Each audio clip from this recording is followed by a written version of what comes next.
Hello, welcome back to Cardcast number 16 Oh yeah, with Nate and Mike at the Sweet warehouse. 16. The warehouse Cardcast, and today was an awesome day where I guess Logan Paul made money today, actually. Yeah, probably. And I kind of feel bad for the Bbce guy, but you haven't seen it. Logan Paul opens a case of first edition Pokemon booster boxes that are Bbce wrapped. Yeah. Which in sports cards is the same thing as PSA Authentic or basically whatever. Resealing the box. Mm-hmm. Basically. They're certifying it being authentic. And it's not being tampered with. Yeah. And it was fake. Yo, Joe.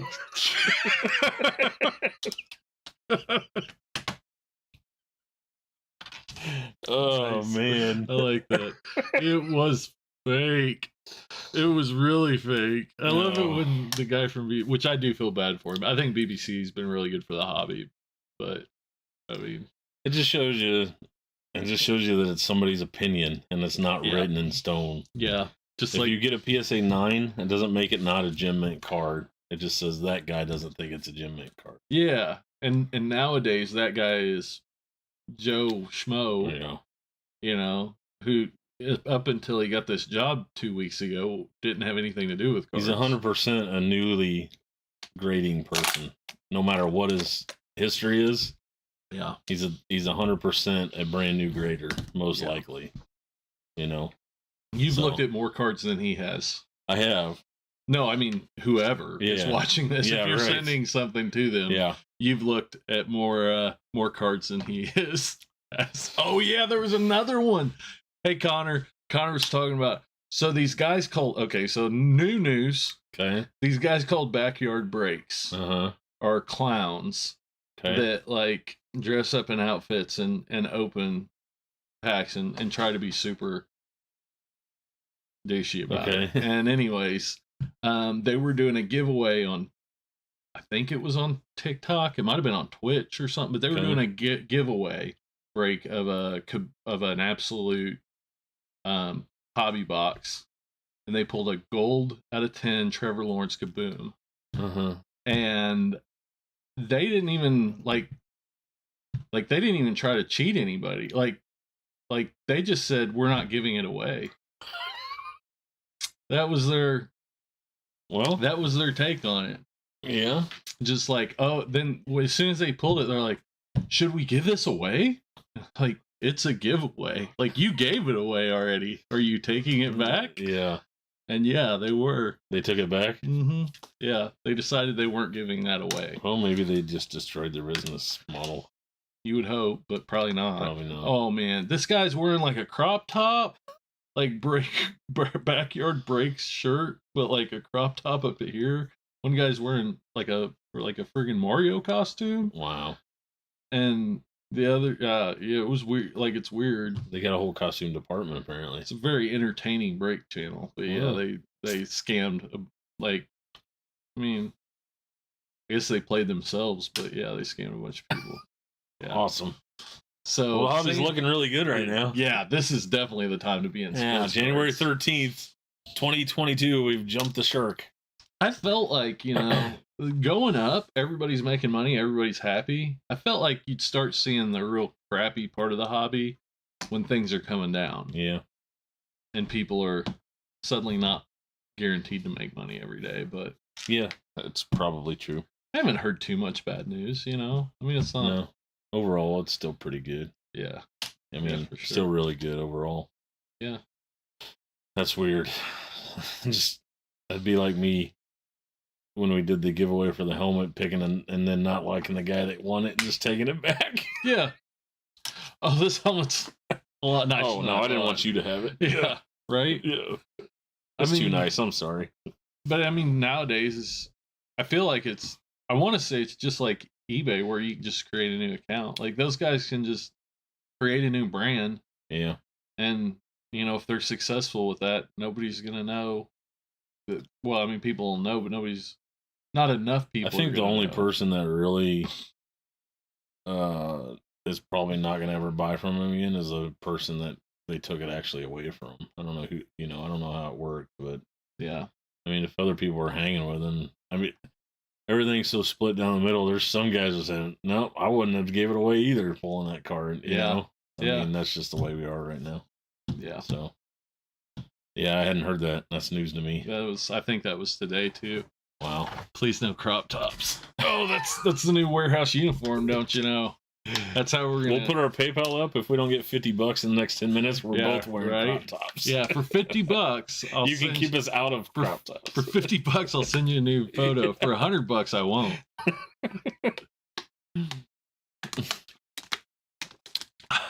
Yeah, that's a weird situation with. I mean, I don't know. I don't feel bad for Bbce. I feel like it sheds light on. I think a lot of people learned today what people that were here before that and already knew that it's not an exact science. You know, it's not. Nothing's guaranteed. Nothing along those lines is guaranteed. No, I mean, it's the same thing with, back in the day.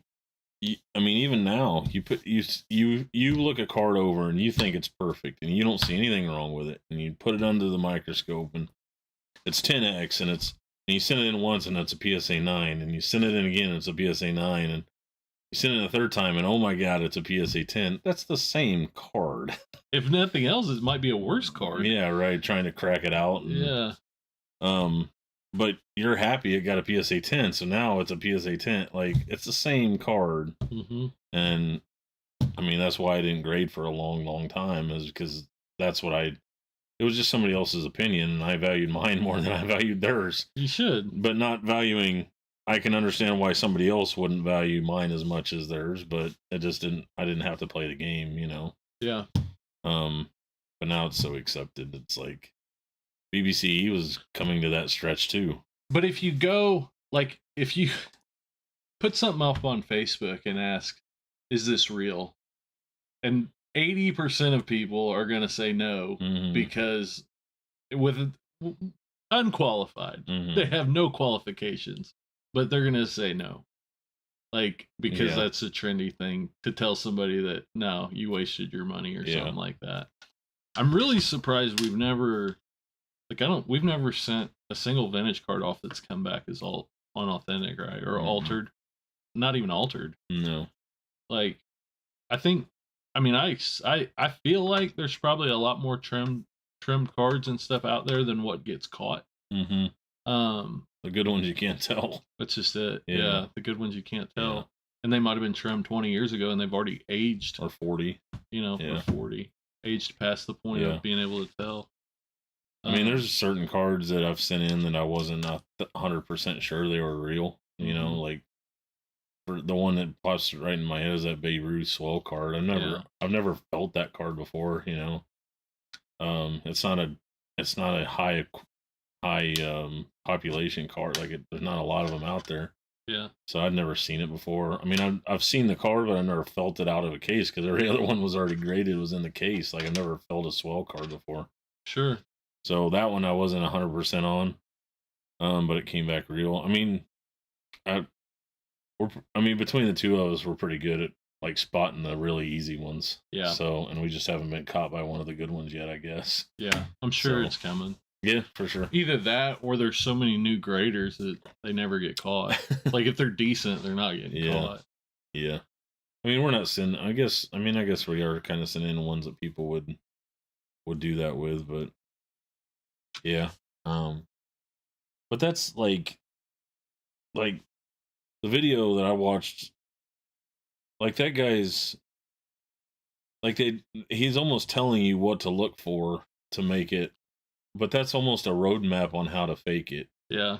And the other thing that got me about it was this was one of the first Pokemon cases he had ever done. Talk about starting out on top, right? With nowhere else to go. Yeah. I don't know if he can. I don't know if he can. So, and this was first edition, right?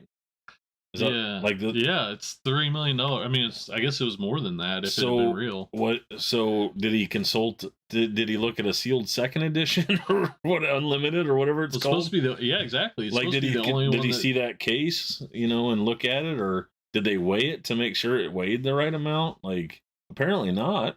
Yeah. Right. Yeah, apparently not. Like, there's ways to. There's no way a friggin' case of whatever G.I. Joe that they put in there. Yeah. Weighs the exact same. But they said that was probably the only one in the world. Yeah. So he had nothing to go off of. He shouldn't have put his name on it. No, you don't hire you don't take somebody that's selling Ford cars for a living and put them in BMW or whatever, go to Ferrari and sell a $4 million Ferrari the first day you're on the job. Right. Like, you learn, like, but those guys are, I don't know if they're, outstretched or they're over their skis or whatever you want to call it, but they shouldn't have put their name on it. They shouldn't have. But I mean, hindsight's 2020. You're being like, if let's say that's the only one out there, so your brand is guaranteed to carry through that wherever it ends up, whether it ends up with Logan Paul, ends up on TV or whatever, your brand is going to carry through that. And they might have thought, oh, well, nobody's ever going to open this. Yeah. That'd be ridiculously dumb. Yeah. Like, to open this. Yeah. If it wasn't for a few people, like, pointing out how fake it was from the very start. Mm-hmm.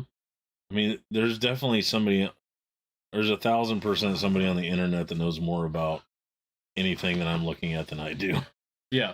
Somebody out there. Yeah. And all that. I mean, the ones I saw, the guy was pointing it out from a video, like, this is bulging in the wrong spot, and this tape's not in the right spot, and even the label, whatever. He's like, if he's seeing that from a video, and this guy can't tell it holding in his hands, then he's not the right guy to be authenticating that. He has no business. Yeah. No, I mean, he ought to know that. But I think you take that to whoever makes Pokemon. Mm-hmm. Even though it wouldn't be wrapped, you could have. I mean, there are better people than him to authenticate it. Like, I don't know. I guess everybody learned a lesson on Logan Paul's dime, or whoever that guy was. If you want to get your Pokemon authenticated, take it to Bbce. Yeah, don't whatever you do now. Yeah, I mean, I'm sure the guy. I mean, it was just a mistake. Like, it was a dumb mistake. It's a dumb mistake that's gonna be hard to come back from. Yeah. I mean, I've never seen a fake box of 1986 Fleer that was Bbce E-wrap. I don't know of anything off the top of my head that I've ever seen that was Bbce E-wrapped that got opened and was fake. I can't think of anything off the top of my head. I'm sure there's stuff out there, probably. Right. First of all, 100%. A lot of times, you don't, when you wrap it, 95% of stuff never is going to get open anyways. So the chance of finding a mistake. And second, those guys are experts in sports cards. And am I wrong? I didn't think they would wrap an actual case. I thought if you sent them a case, they would just open it and wrap the box inside. But I guess I think you knew either ones. Either way. Thing. I know that on the on unsealed boxes that they take each pack out and look at each individual pack if it's not sealed, and then put it back in and wrap it, like on the mid-80s top stuff and all that. Bbce family did one that was Bbce wrapped 77 tops, and the gum had sunk through all I didn't watch it, but I heard about it, and it sunk through all the cards or something like that. It was all stuck together. Yeah, so they're all ruined, and it was like a $3,000 box they almost had to throw away. I saw that. I mean, just because it's authenticated and wrapped doesn't mean it's right, Yeah. I mean, you would think you'd be able to tell that if you took the packs out and looked. Like, these are kind of, cracking or... But at the same time, like, they're not grading the packs. They're just saying they're real. I guess. I mean, there's a chance he might have told the owner that, but once it's wrapped... Yeah. Yeah. I don't know. Yeah, it's weird. I did see that Bbce family video. Those were ruined. I think he ended up paying all those people back. Did he? Yeah. Yeah, I think so. They're right. I mean, he would have to, I think. G.I. Joe cards are fire. Maybe you got some PSA 10 Destros out there. That's right. That guy opens the box and just throws it down. Yeah, right. Oh, it's so wrong. First, Logan Paul's happy because he sees him in there. And then he opens it up and it's G.I. Joe. He goes, not G.I. Joe. I don't know what the inside joke is there, but there's got to be one, I think. But hey, 500,000 new people know who Bbce is now. Yeah. For better or for worse. Yeah, there's no bad publicity, right? Is that how that works? That video had 1 million views and it was been out for like 5 hours. Logan Paul made money on that thing. He did. Yeah, lots of money. Yeah. I mean, that's real money. Right. I mean, not $3 million money, but, he gets... There's going to be lawsuits. There has to be. I mean, they know the guy it came from, and I think that was the guy that got it wrapped. Maybe not. Oh, really? I don't know. Maybe not, but yeah. I mean, Logan Paul got his money back, right? From the guy that was there? That's what people keep saying is that, well, earlier in the video, the guy, he says, I know I could get my money back if it's not real. I'm sure he'll give him his money back, but it's kind of one of them things is like, maybe you get your money back when I get my money back, or, whatever. I think there was something about Logan Paul having insurance on it as well, if it wasn't real. Yeah. Can get authenticity insurance? I don't know. He's probably got the right people around him to do that. Yeah. It's just people taking bets on whether it's real or not. Maybe. I don't know. Maybe. I don't know. It's somebody that's, I mean, he's definitely, I don't know. I haven't watched anything about him before. I don't even know if he's the one that's fighting or not. I know one of Paul his brothers. Yeah, I don't know. They had the fake fight. Yeah. So he's definitely promoting Pokemon cards in the right way, and in a weird way, because he went from having 11 boxes to, because I think he has 5 real ones, right? He's got several. Like, he went all out on them. Like, those boxes are now worth more because his 6 are fake and gone off the market. Yeah. Like, in a weird way, he made money in that section. That's a good point, too. So, yeah, knocking those out of inventory. But I know he bought a PSA 10 Charizard from the same guy that tried to sell him to Rick Gold and Silver Pawn Shop in Vegas. What's her last name? Rick and Corey and Pawn Stars. Yeah. But anyways, that guy was in an episode of Pawn Stars, and Rick didn't buy him. And then he had like $500,000 Charizard collection or something. No, I mean each one. At the time when Logan bought one, I think the one was $300,000. Maybe it was a little less, but I mean he had 7 of them. Yeah. He had like a good portion of the ones out there. I mean, I say that. I think there's like 250 PSA 10 Charizards. Really? Yeah. Yeah, they're not extremely rare. I would have never looked that up in my entire lifetime. I mean, there's more Jordans, but not many more. Yeah. But yeah.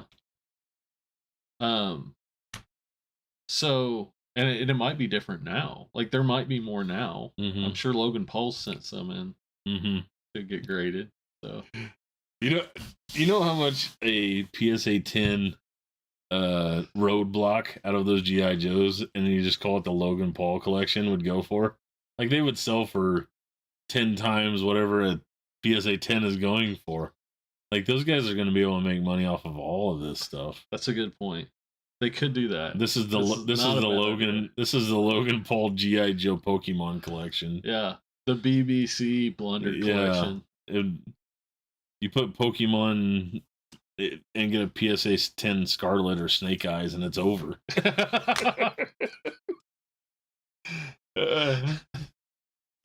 G.I. Joe was my first entry into. So if I'm pulling all these names out, you don't know. They're all from 1985. So. I told him, I was like, I'm not as. I was almost a little young for G.I. Joe. He's like, it's my bag. It is. Yeah, for sure. PJ, thank you. That's awesome, man. Glad we can provide some comedy. Cool. If Can't believe else. it. Yeah.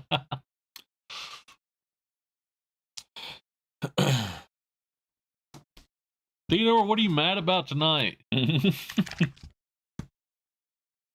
Yeah, Logan Paul fought Floyd Mayweather. Oh, did he? Yeah. Okay. So Jake Paul fought the UFC guy, and the guy that dropped his hand so he could get punched. Yeah. I saw that. And somewhere in the leading up to it, he's like, "Today's my year," and he's like, "What are you talking about?" He's like, "This is my year." Said, "I'm fighting so and so." He goes, "I fought Mayweather, dude." like fucking him out on it or something. Yeah, I don't. This is 10 more minutes than I thought we'd ever talk about Logan Paul, or Pokemon cards. You're right.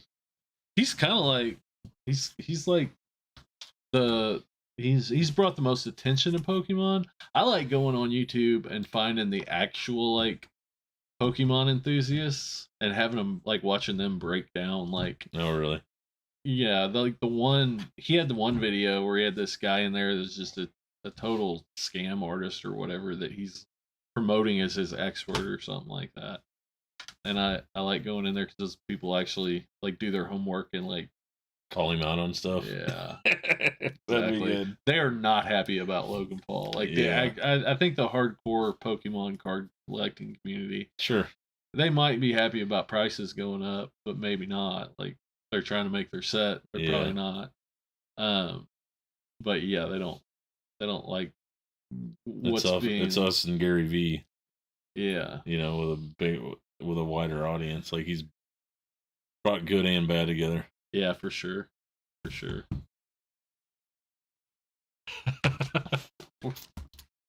Theodore says, "Where's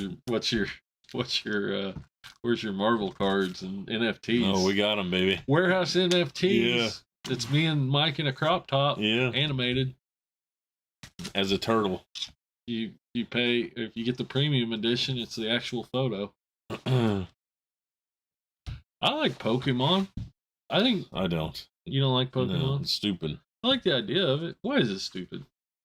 Because it was made as a game, and the people that collect it now have no idea how to play the game, right?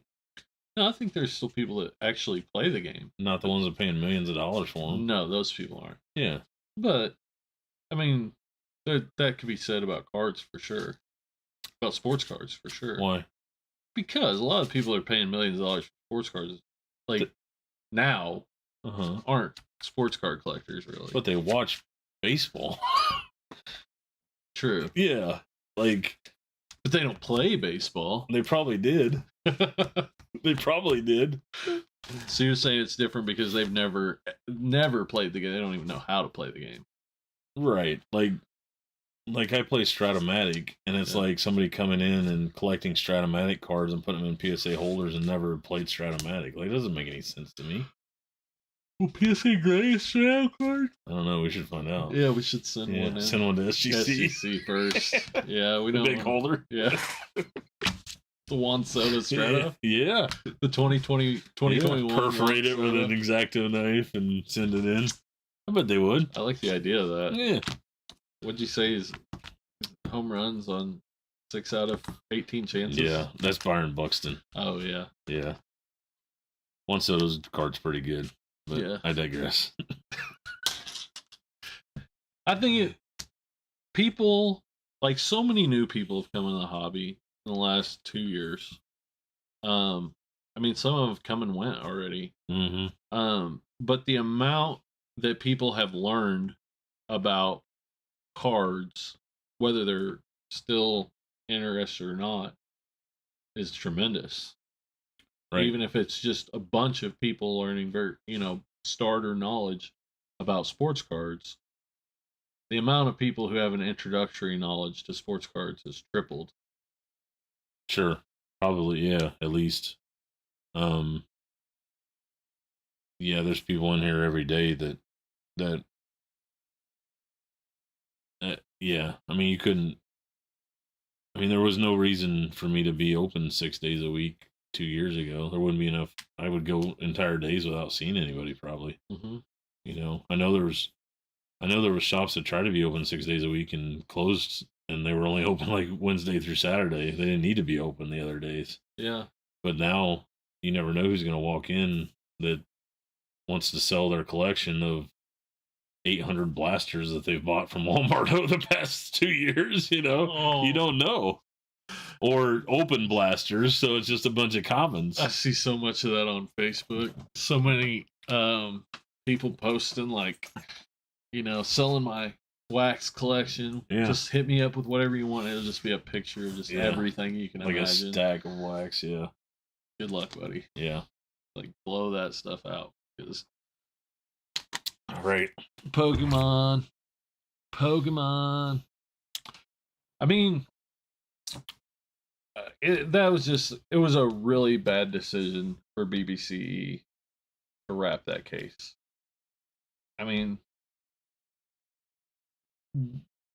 what business do they get from that? I mean, the people that send Bbce cases of baseball probably aren't even watching that baseball and football and basketball. Probably aren't even watching that video. Maybe. Oh, I think they wanted to get into doing sealed Pokemon stuff, I guess. Really? I mean, why? I don't know why else you would do that. They usually what happens is you pay. I think it's like 10% of the value of the box after it's wrapped or something like that, and they have a price guide of what it sells for. And there's different stages. Like once it gets above a certain amount, it's like 8% or something like that. But I mean, they probably did that for free as advertisement. You know? I mean, I doubt they paid him $300,000 to wrap that thing. Maybe they did. I don't know. But I mean, if he's gonna crack that case and that's on Logan's Paul's channel, Pokemon channel, that gets 1 million views, then everybody's gonna send their stuff into Bbce. Yeah, if it's real. Yeah, even if it's not. I mean, if I'm him, I could see him certifying it, but not without opening it. Like, you mean the case itself? Yeah, like take at least a little bit of a safeguard. Yeah. I can't believe they don't use like we have cases here. Yeah. If you had a little, I'm gonna grab one. Like this is a sealed case of Allen and Ginter Chrome. Yeah. Couldn't you take like a little camera or flashlight and go in here and check it without unsealing it? I feel like you could. I mean, it's not sealed all the way around. This is open. This is open. Yeah, one of those little. Yeah, like a colonoscopy camera. Yeah. I mean, I hope they're not much bigger than that. I've never had one yet, but I haven't either. TMI. Yeah, but I'm trying to eat here. You can fit a camera in there. You guys can't see, but the sneaky cam. Yeah, like little. And just look. I mean, like they got in the movies and stuff. Yeah, it's out there. I mean, you can. I mean, that guy was looking like, well, that tape's really indented into, like it's like, yeah, if I take this off of here and then go back and put my thumb in it, it's indented into it again. Well, look at the label. What's the label on that look like? Just that don't have a label. Have a label. It's but tops. He's showing like the label. It's it's got patina. It's got aging or whatever. It's like I've seen cases that are a year old that look like that. The labels look like that. Like this, you can't tell me that's 20 years old because maybe it's a real case box. Yeah, it's very well could be a real case box. Yeah. So maybe it was just open and they had those. I mean, I don't think those boxes were even real, were they? I don't think so. You think they found the case box and was like, oh crap, we got to print these boxes up and fill them with GI Joe packs because we can turn this $500 case box into, or $1,000 case box into 3.5 million or whatever. Yeah, because these case boxes are worth money afterwards. I mean, they didn't always used to look like this. They would have some type of advertising on there. Mm-hmm. And Scotty down in Overland Park, he sold, I don't know if he sold it or if he still has it, but he has an 86 Fleer, the empty case. And really? I know at one time he had like $500 on it. It may be worth more than that. I don't know. Yeah. So somebody would keep that around, maybe. Yeah. You know? Yeah. So they found that and turned $1,000 box into $3.5 million. Yeah. So I don't know. Shawcart says he thought they got 25,000 to wrap it. I mean, it's free advertising. They should have done it for free. Yeah. If they wanted to get into the Pokemon market, and yeah, that was 25,000 well spent. It's free, I guess, if you're right. Might have cost them a lot more than $25,000. Yeah. It's all said and done. Somebody's getting sued. What you mean? Maybe two people's getting sued. You mean this isn't like guaranteed? Yeah, right. There's nothing guaranteed. It's just everything. Like people don't take out cards at card shows and look at them. Like I think a lot of them are just afraid to they'll damage it and they'll have to pay for it. And it'll be damaged or whatever. Or even PSA holders and stuff. Like people come to me with a stack of PSA card. Like I'm not inspecting the edges of every one to see if it's been tampered with. Mm-hmm. I mean, you just buy it and resell it. That's what you do. It's gonna. I mean, if it's $3.5 million, it's probably I'm probably spending some time with it. But I've bought deals before of $1,000 cards that, a lot of time the people. Yeah. But even if you don't, yeah, you just kind of default to you expect that part of it to be real. Yeah. And it's not always. I really want those packs of G.I. Joe. The Logan Paul packs. Yes. That's what they should just get PSA to get sealed packs. Sealed those packs. That's I want those packs. Yeah.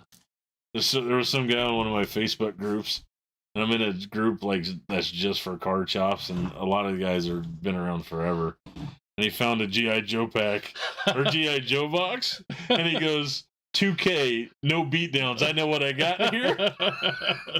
I know what I got. It's worth like $20. The memes that are already out, it's like people had these ready to go. It's like they're working on them all night, hoping it's fake. Like, this is my fake pile of memes. This is my real pile of memes. Oh, it's so good, man. You might not be wrong about that. They might. I could see that happening. Yeah. That is. I mean, it's a win. It's kind of a win. Connor said something earlier about this is the episode we all needed. It is kind of a win for the old guard. Yeah. In a lot of ways. Yeah. I mean, I'm sure that guy, I don't know anything about that guy. I know the baseball card exchange was the most irreverent place you could take it to, like, especially the sealed wax. Like, I don't know anybody.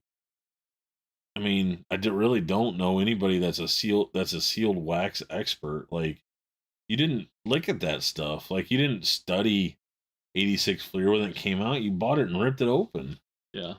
Like, I mean, I feel like I could be a Topps Heritage high number expert right now, but like I didn't look at the pack and make sure it was sealed, or you know what I mean? Like, you just ripped the pack. Like, nobody. I mean, not a lot of people kept that stuff thinking it was going to be worth money, and there was nobody to verify it once that happened. Right. At least for a long time. So those guys built a business out of being one of the only people that did keep that stuff and kept it around. I mean, their display at the National was amazing. It really was. I mean, it had wax and stuff, packs and sealed boxes all the way back into the 40s and 50s. Yeah. Earlier than that in some of them. Yeah. like I saw Gaudi's and I mean sealed boxes from 77s, you know, all that. I mean, there was some cool stuff there. Yeah. So, but they had a huge corporate display too. I mean, it was so. They're not a small outfit anymore. No, they're not doing. They're not. I mean, they're not doing this on. They're trying to. To me, they were trying to expand into the Pokemon and the Magic, and I mean, sealed Magic's got to be a thing, you know. Yeah, dude. I mean, if like the earlier stuff, I'm sure there's like sets throughout the years. I know even Yu-Gi-Oh, like there's different like competition packs and things over the years. There's early 2000 stuff that's worth, some of it can be worth a lot, and different things like that. So they're probably just getting it the same way the CGS is trying to get into grading cards. They were getting into, you know, sealing, and that's probably been blown out the window now. Like, that was the worst 25K they've ever taken. From now on, anytime anybody sees something, anything Pokemon wrapped by Bbce, they're just gonna start laughing. Yeah. You know? Yeah, how much for the box of G.I. Joe cards? Anything Bbce wrapped by Pokemon as a G.I. Joe cards? Anything. And the G.I. Joe have the first edition Pokemon in them. That's so dumb. Where do you go from here? Yeah. Like, I really am surprised Logan Paul has kept the Pokemon thing going this long. Like, he's been doing this for well over a year. Because that one rapper, Logic, is the one that bought the $250,000 Charizard. Okay. When it went from like a PSA 10 Charizard, the last highest sale was like $50,000 or $70,000. Then Logic bought one for $250,000. That was like over a year ago, but like say October of 2020. And you know, then that just, I remember being like, that's so dumb. Like, that doesn't mean that a Charizard's worth $250,000 just because one rich rapper came in and bought one for $250,000. Yeah. I really expected them to go down almost immediately. They kind of hung out there. I think they're more now. I don't know. I don't even know. I think it's the same thing with the sports card side of it. Like, there's enough people in it now that are able to spend money on stuff like that it survives longer than it really should. Yeah. It's the same thing with the sports cards. I mean we're still in that high, I think, you know. Yeah. With a lot of those higher end, like the higher end cards. And we've noticed that here, like we talked about it. If you go back to like podcast number 3, like Cardcast. Cardcast. The Warehouse Cardcast. Like at hour 1 minute, 3 minute and 46 seconds, something like that. When we talked about like in a world where the same card goes up and down at the same time, where the PSA 10 Jordans are still going up and the PSA 4s are going down. I mean, we're in that. This is where we're at now. You know, we're in that world because the people that have money are competing with each other to buy the highest card ever paid. And then there's the real world out there where there's a bunch of PSA 5 Jordans and everybody just wants a Jordan rookie. I mean, I think in a lot of cases, and I could be wrong, but just because somebody has a lot of money and is willing to spend a lot of money on something doesn't make them like some super collector. Like, there are people that spend $1 million on a Mickey Mantle that don't know that much about Mickey Mantle cards, you know, or Babe Ruth or whoever. Like, that doesn't, they're not some expert because they spent a whole bunch of money on some card. And in the same token, like you don't have to be. You don't have to be. PSA is, right?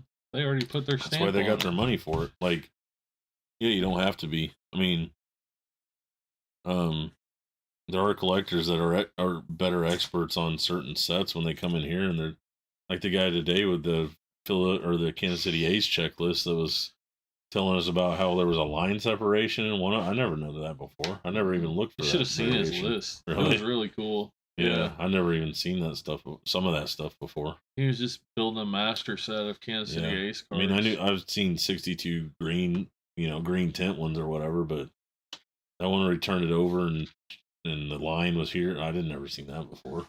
I mean, I don't even know what the variation is. I'd never thought of somebody doing that as like a master set, where you want the green one and the regular one, and you want each error variation. Yeah.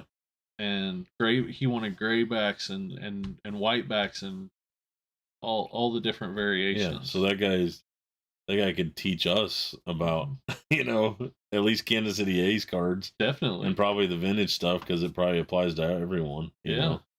So nobody's gonna be an expert in everything, but I mean, the collector, you would think a lot of the collectors strive to do that. It's just, I mean, it makes it fun to learn. I mean, I learned that today. It was fun. And that's what I don't get a chance really anymore to kind of encourage people, because I don't deal with the public. Like, I'm back here at this, there's a desk right here. You can't see it, but there's a desk right here, and this is where I sleep. But we're in the back, and then Mike is out front all day, and I rarely ever go out front. And I do, but I don't interact with people very much. And that's fine. Like, I'd rather, if I had my choice, I'll switch with you. This is the choice I would pick. I'm not exactly a social butterfly. But I can't say I encourage people. Let's say I desire to encourage people to, like, if you feel like you're getting fed up with a hobby, do something different in the hobby. Like, if you're, if you're sick of, like, trying to predict the next basketball PSA 10 that's going to pop, because there's not any. I mean, there probably is, but you're not going to predict it. Like, look at some cool 90s inserts, or, make a set, or, do some research. Larry Doby, we were just talking. I was telling you, I just learned the other day, Larry Doby was only the second player to ever break the color barrier. And you can pick up a 50. You can pick up a 54 Larry Doby, probably. I don't know if he has a 54. I think he does. He has a 53 for probably like $20. Maybe not even that much. I mean, you can probably fit up $5. I bet you can pick up a 52 Larry Doby for $40. Yeah. And he was like 2 months behind Jackie. He's a Hall of Famer, and legitimate Hall of Famer. Yeah. Like, only spent, like, he's legitimate. He's for real star. Yeah. But I mean, that's some history, and just, it could be anything. It could be. There's plenty of guys that I've met that got fed up with all the parallels, all the duplication, all the only thing difference, the color, and they're just getting every card. The guy I'm thinking of is getting every card of the Oakland A's and Kansas City Ace, but he stopped in 1995. Yeah. So he's going all the way back. So he's getting everything before 1995. That's a full-time job. Yeah. Like, to get every single card, food issue, mother's cookies, like, to get every single thing. Wow. Yeah, he'll buy it. If he doesn't have it, he'll buy it. But he stopped in 1995. Yeah. So, there's ways to have fun in the hobby no matter what. Yeah. There's so much cool stuff out there. It seems like I'm always seeing a new 90s insert that I didn't know. That freaking Premier Club card. A score parallel that I'd never heard of. Yeah. From 1997, 96, 97. That's actually rare. Yeah. Like, actually has value. Score. Baseball. Like, that's not a thing. Score's good. Yeah, it's great. It's great. But it's the same, like, people can get fed up with, like, chasing, like we talked about, the same card going up and down, like Zion or Jaw. like Zion high end cards, or I mean, Zion's a bad example because he hasn't played, but you know, LeBron James, like numbered stuff, like a gold refractor just sold this weekend for like $900,000, but his base tops are going down. Yeah. So like that's what I meant by the same card. I mean, it's not exactly the same card, but it's the same. It's his 03 Topps Chrome rookie card. Yeah. Just one's gold and one's the base. Like the same card's going up and down at the same time. Like the high end stuff. And if you stick with the base, like I had a guy that come in today. I mean, base or no, you're not gonna be able to buy Anthony Edwards base card and retire. You just don't worry about it, But I mean, you could have a really nice Anthony Edwards collection for almost nothing right now. Yeah. Like a really cool one. Very little. Yeah. I mean, different color. I mean, for very, very little money, for under $100, you could get some really, like, multiple nice cards, or, gosh, 40 select rookies, you know? Like, that's $100 I would spend my money on. Yeah. So, I mean, they may not be more than that in the future, but they're always, I mean, you would think they're always going to be worth $100 if he's like any type of good player. You know what I mean? Yeah. So, there's always, like, a guy brought in a box today and I gave him $275 for a 4-row box of basically base rookie cards. And he's like, "Oh, that's great. It's all base. I thought I was going to get a couple hundred, But there's value. There's still value in those base cards. I mean, the stuff I had, the stuff you worked on last week, pricing all those. Mm-hmm. There's Justin Herbert rookies in there for $5, like true rookie cards, select and stuff like that. Yeah. That's such a great entry point for kids, to go and trade. I mean, the point of baseball cards is not to get rich on them. Yeah. Like go buy a $50 video game and spend hours playing it and see if you care that it was $50. Mm-hmm. Go buy $50 worth of singles out in the quarter and $2 box section and read about them and look about them and decide, hey, there's some cool Ray Lewis cards. I like the way he danced in the end zone. Maybe I'll go buy some more, like that's what this whole thing is. It's not 30 years from now putting your kids through college or whatever, 30 years ago, the stuff I did in cards that I was told would pay for my college didn't pay for my college. It didn't even come close. It wouldn't pay for a tank of gas to college. No. It's not. I was going to pay Mike to take them. Yeah, right. So like, but that's not what it's about. No. It's, do you enjoy it? Is it something you enjoy? Because when you become a grown up and you have to work and whatever, you can't just go to the bar on your free time. You can't just This is so much better. You can take your kids here. You can take your kids to local shops. It's something to do with your kids, which is probably, I mean, I know with my nephew and his dad, that's getting harder and harder to do. Like, if you grow up and doing something, there's tons of kids and dads and kids that come in here that that's their time together, is to come into a card shop. Like, all of that is so much more important than. And they still fight all the time. Yeah, well, they're fighting over cards. It is so much. It is so. Then some Logan Paul getting ripped off on a fake Pokemon G.I. Joe debacle. Oh yeah, I think it's funny. Yeah, I don't care about Logan Paul and his Pokemon dreams. We're gonna have to spend like an hour going through the comments. It's been going. You guys are killing it. You are. But it really is, and there's more to it, and it's just, I think the only thing that separates us is we enjoy it enough to do it all the time. Probably too much. Too much. My social life has suffered since I started working. Getting 2 bottles and no life, right? Is that what the name of the podcast is now? Yeah. 2 water bottles and 2 guys with no life or something? 2 guys, 1 water bottle. No. No. There's 2. See, there's 2. That makes it better. Yeah. I mean, and even I mean, I don't collect anything, not anything in general. Yeah. There's certain stuff I don't sell right away, but I don't specifically collect anything.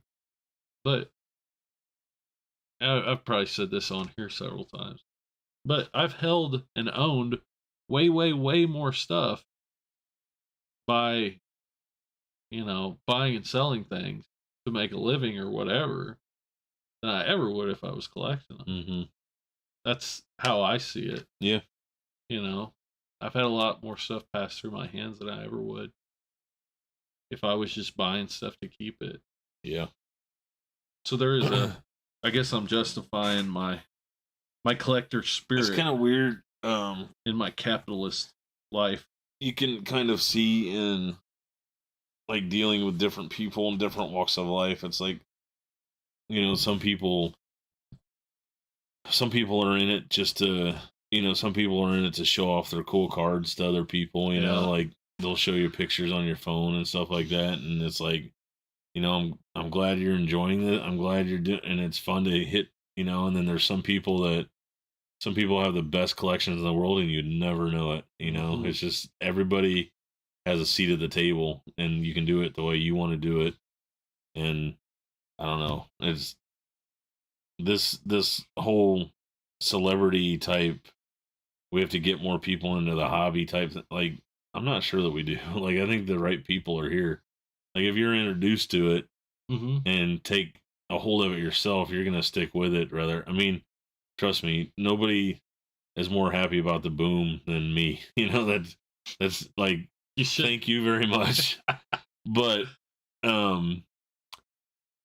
I'll be fine when it goes back to, 3 guys coming in on a Saturday and sitting here for 6 hours and the way it used to be, It's a much closer community when everybody's on the same, of the same mind, basically, It's just different. It's just, when you used to walk into a card shop, everybody, like whether you were there like I was to buy something to make money, or whether you were there to add to your collection, or at least you had something in common immediately with that person behind the table or standing, like it was so easy. You had something immediately in common and you both knew it. Mm-hmm. And now, the first question is, how long have you been doing it? And before it's like, you had been in it 10 years or you hadn't been, like everybody was in it for 10 years, there wasn't new people. There was like, it's the same crew. Like we've been doing that show down at Olathe for 15 years. I'm still the youngest guy there. I mean, Jake and Timmy have come on, and replaced them, but I was still the youngest guy there for like 14 of those years. So it's like, there was no new people. Like, I was the kid for 20 years, Still are. Because I was the kid. I was the youngest guy there. So, I mean, there's some here and there, whatever, but it's like, now it's like it's a whole different feel here. It's like, and I've never run a card shop before, like a real card shop. I mean, I've only been doing it for a year and a half. Yeah. Or not even a year and a half. But there's so many more. Are you planning on running a real card shop? Someday, maybe. Probably not. We will be there one day. One day we're gonna have top loaders. Yeah. One day.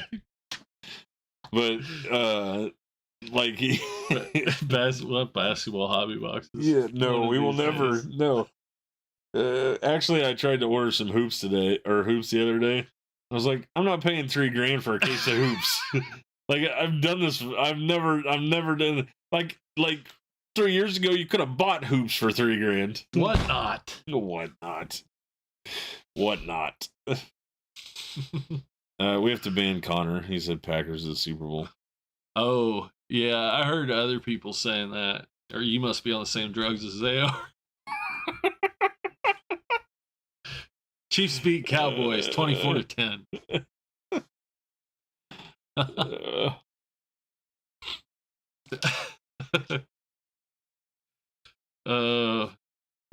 It's. I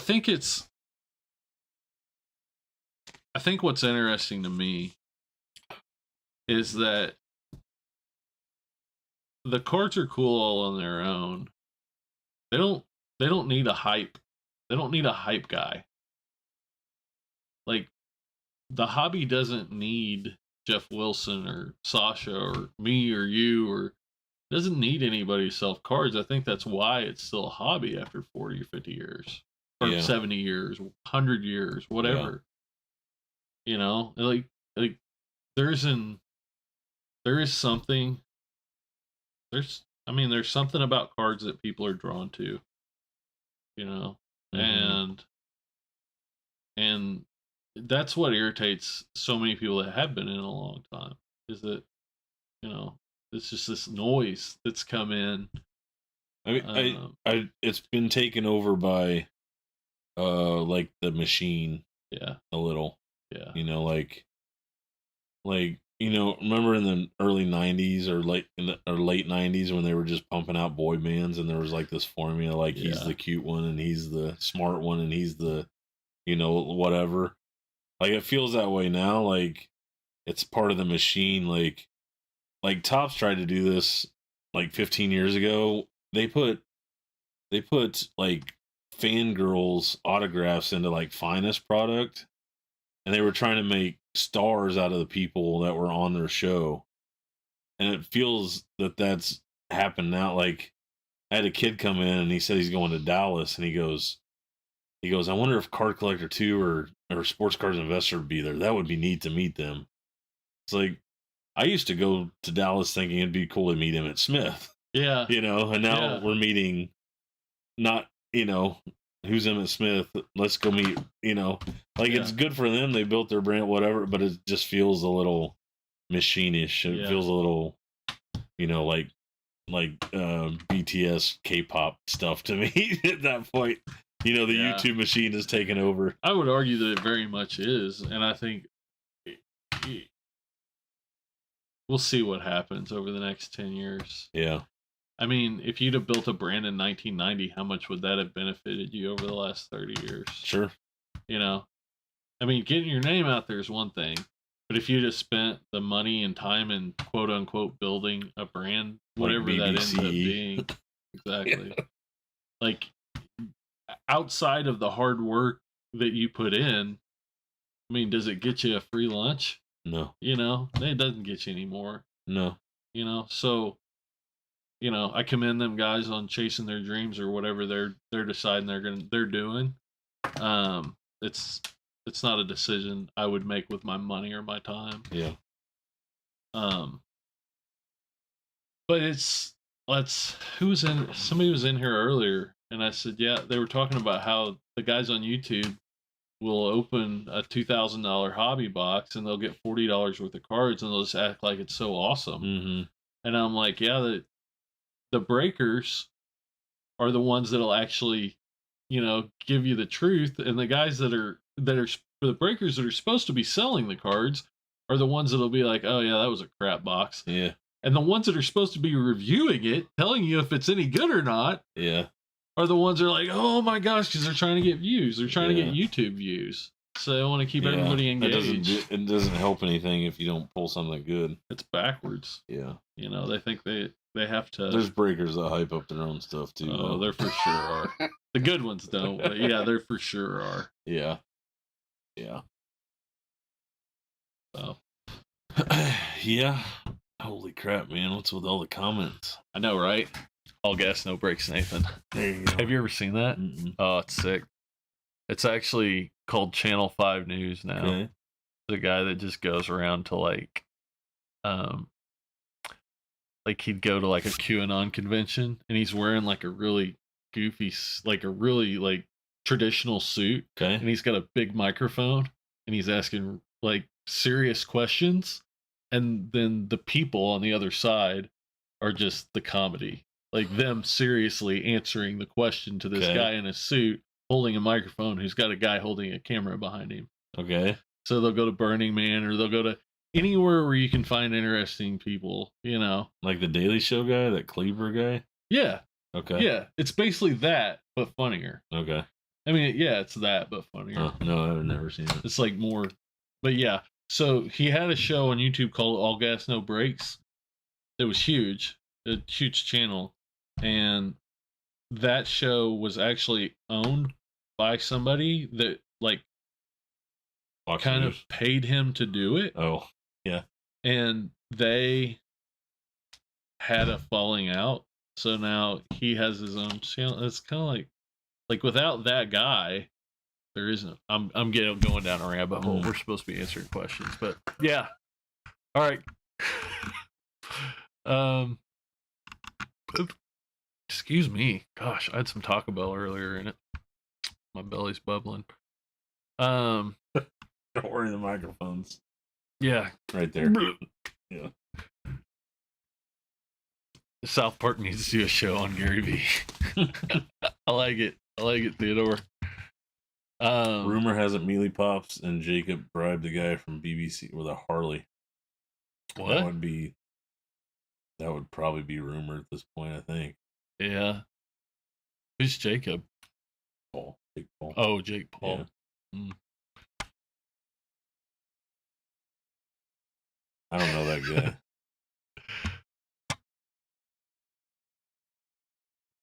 Let's see.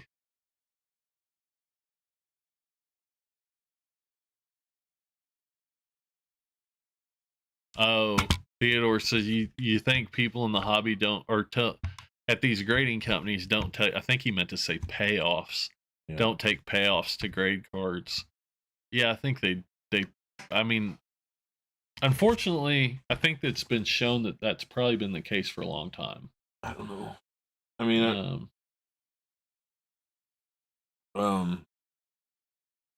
I don't think anybody that was doing that at the time thought it would ever be under this much scrutiny. Yeah. You mean, I'm talking about the PWCC, like... Oh, like the shielding stuff, or? No, those guys that were altering cards, oh, basically. Yeah. The card fakes. Yeah. Like, it seems like somebody, like, it seems like, not just them, but also, like, there's certain people that get... So there's a guy called Card Curator, and he hasn't done very many videos lately, but he would show like consecutive PSA numbers of one order of like 60s and 70s cards that would be like 70% PSA 10. It's just impossible. Like some of these cards were pop 1, some of them were like pop 3s, but there's like 900 9s. So you're telling me I mean, you can't tell the difference between a 9 and a 10 of a 1973 tops, you know?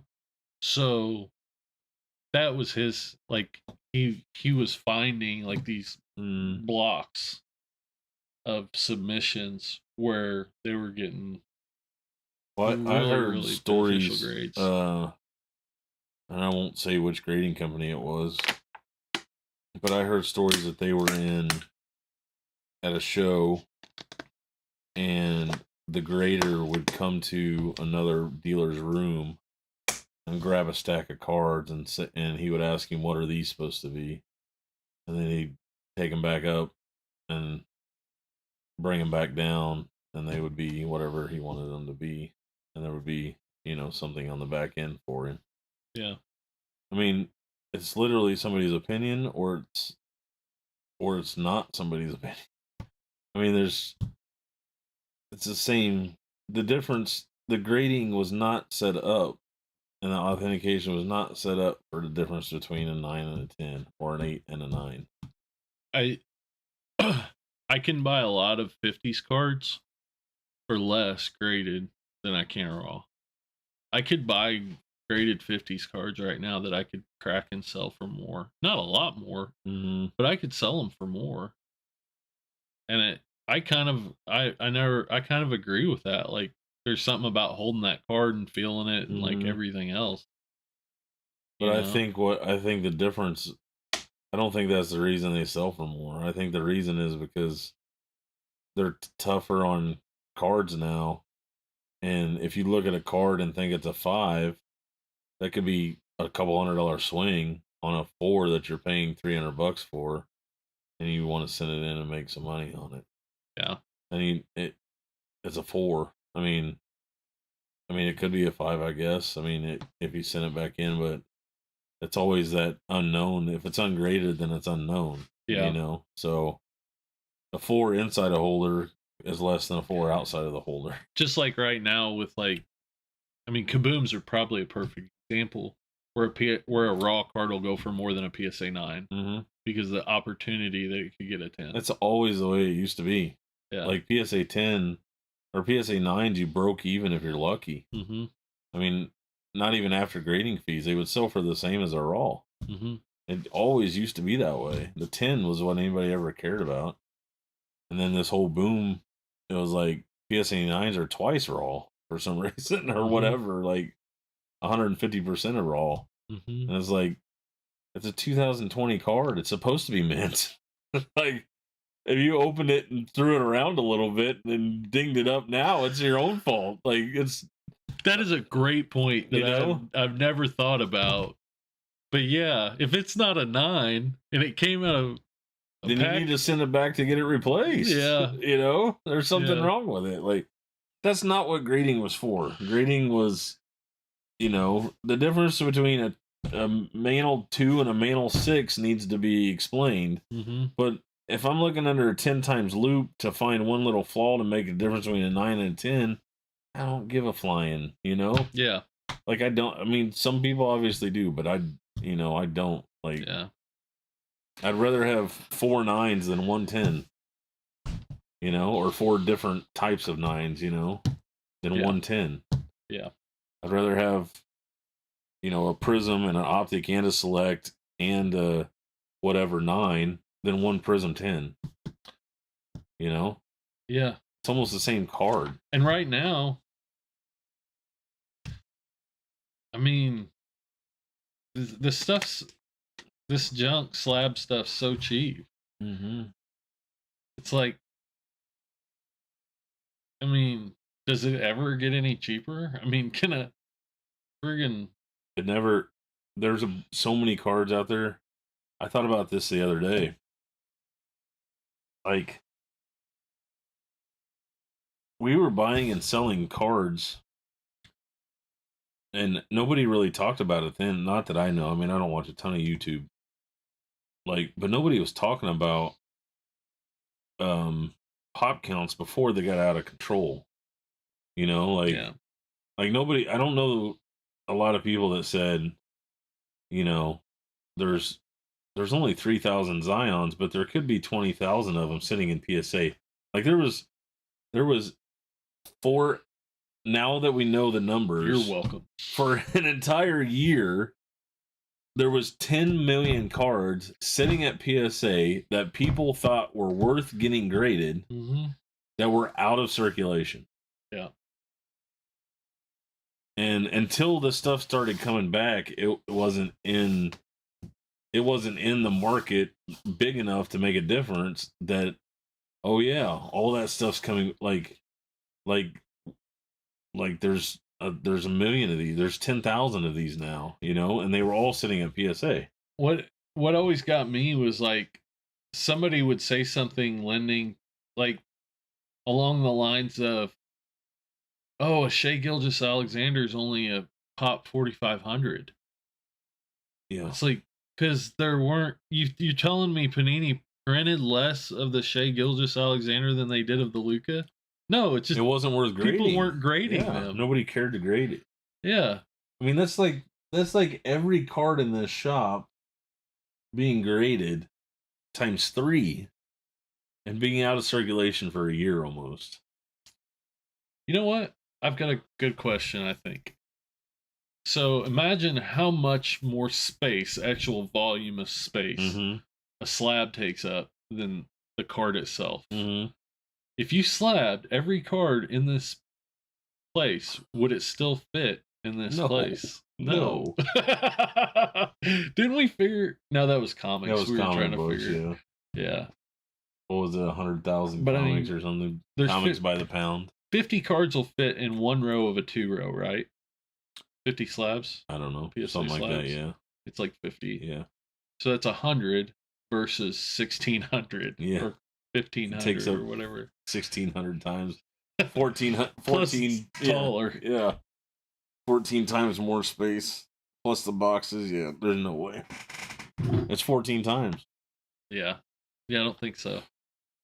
Yeah, it's all of that coming back on the market at the same time, or like in waves of each other. And it's like, you know, I bring it up every third podcast. I got burned on the Herbert Prisms, you know. You did? I think. Was it Not Herbert? yet. Was it Herbert? You haven't sold them yet. So I haven't been burned yet. My That's assets and my cash and assets might be hurt. Maybe they'll go up during the playoffs. I was rooting for him so hard. Oh, you should have heard it. Just clapping when he scored a touchdown on 4th down. I think you'd have prayed with no time left. I think you'd have got on your knees and prayed if he'd have won. I was like, I sold all my David Carrs already, or my Derek Carrs already. I need Herbert in the playoffs. I sold all my David Carrs too. I hope so. I hope so. If not, it's too late.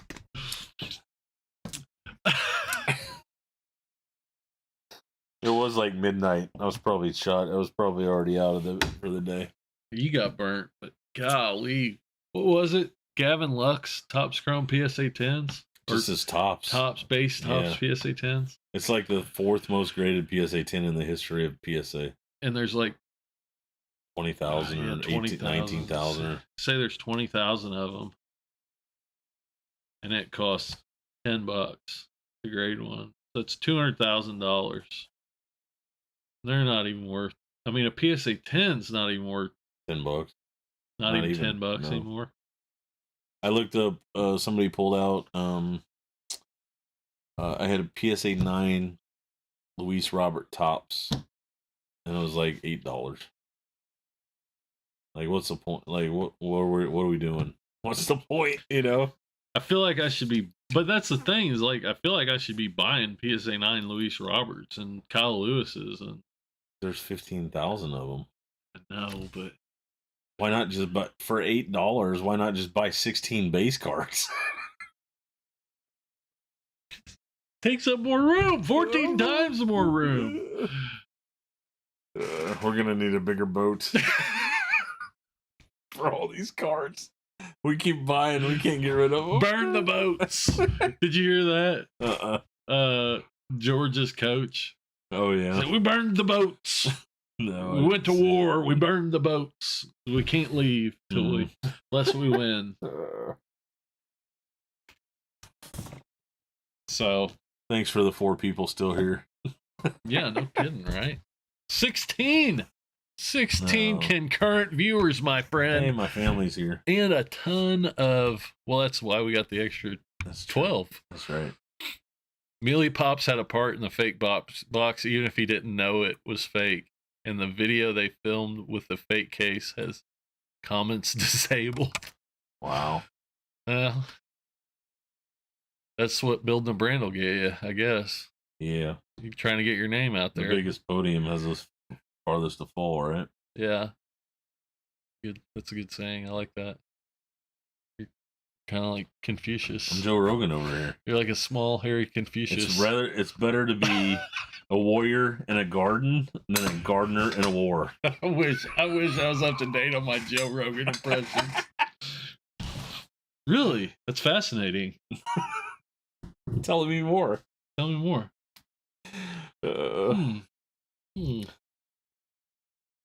Joe Rogan's so misunderstood. Yeah, that's it. I think he's perfectly understood. He's a friggin' middle-aged stoner. Someday we'll want a real podcast. I'm pretty sure Joe Rogan was like the dad of half the kids I went to high school with. Friggin' middle-aged stoner. Worth $100 million. Middle-aged stoner that works out too much. I just like ripping on Mike. Joe Rogan. Joe Rogan's his hero. Yeah. Mm-hmm. Do you think these inflated prices are legit? Or are they shilled up? I think the fact you said inflated just probably means they're not going to stay there, right? Yeah. Kind of answer your own question. I guess he's asking about the like super expensive stuff. Or are you talking about eBay stuff?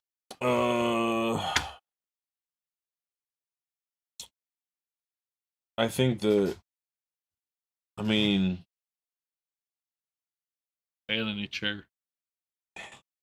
They got me a new chair for Christmas. Yeah, 2 of them. I don't think the other one sucked. Still thanks, here. Acacia. Sucked. I think we give it to Josh. Don't say we. Yeah, it's a terrible chair. Don't say it's that bad. The Josh loves it. It's a stool. Josh loves it with an ornamental back on it. Yeah, that's because he doesn't use he doesn't type. He doesn't use the back. He uses his core. It's like sitting on a ball. I use my core. I don't have a core. I'm all core. We removed it. I'm all core. I'm hardcore. Hardcore.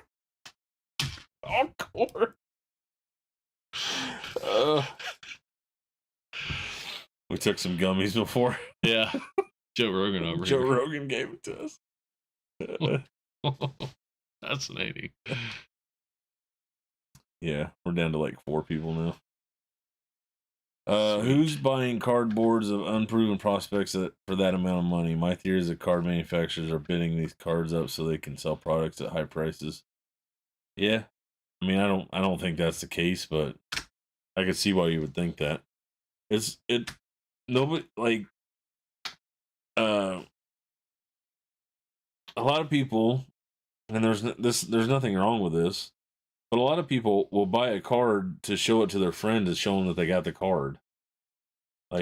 Or I had the next guy, or, I was on this train before everybody else, and it's like, if you're buying Marcelo Mayer right now, like, good luck having that card be worth more value when he makes his Major League debut. Or let's say your friend had the first Luka Doncic card, and then you had the first Jason Tatum, and he had the first Joe Burrow, and now suddenly the whoever, Marcelo Mayer, Franz Wagner, NBA Hoops or something, comes out. It's kind of that. Yeah. It's kind of that with people that have more money they know what to do with. You brought up a really interesting point about the first week auctions on eBay with Ginter Chrome. You were telling me about how I'd never thought about it that way, about how some of these people that make master sets and stuff, if there's a red out there or something. No, Heritage. Was it you or was it somebody else? It was Heritage. Said something about that. But yeah, if they don't get it that first, like they might look at it like it's the only time they're gonna have a chance at it. Exactly. Yeah. So yeah, that's why. I mean, Heritage is the one I know. I mean, Ginter was kind of that way. I think it's kind of fallen off, but there's still people out there that want to get every Heritage card that exists. So, like, when they say master sets, they mean all the autographed jerseys to 25, all the black refractors number to 72. I mean, I think the worst thing Heritage did was put 1-of-1s in there. Yeah. I mean, they put superfractor chromes in there and gold's number to 5. Like, I think that was a mistake. Yeah. I mean, it added short-term value, but lost the hardcore guys that were building master sets. Yeah. Like the real 1 autographs are numbered to 72. There's no 1-of-1s. There's no number to 25. There's no number to 5. Like, you have the real 1 autograph and you have the red ink to 72 or 71 or 7, whatever your year it is.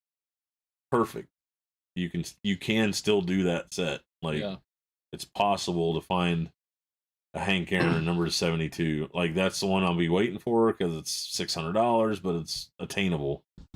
And then when you do a 100 chrome set that's all superfractors, like, nobody's gonna do that. They can't. It's impossible to do that set. There's probably still some in.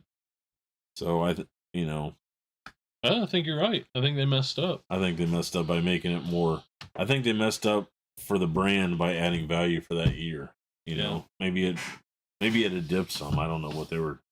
I mean, I know what they were trying to do.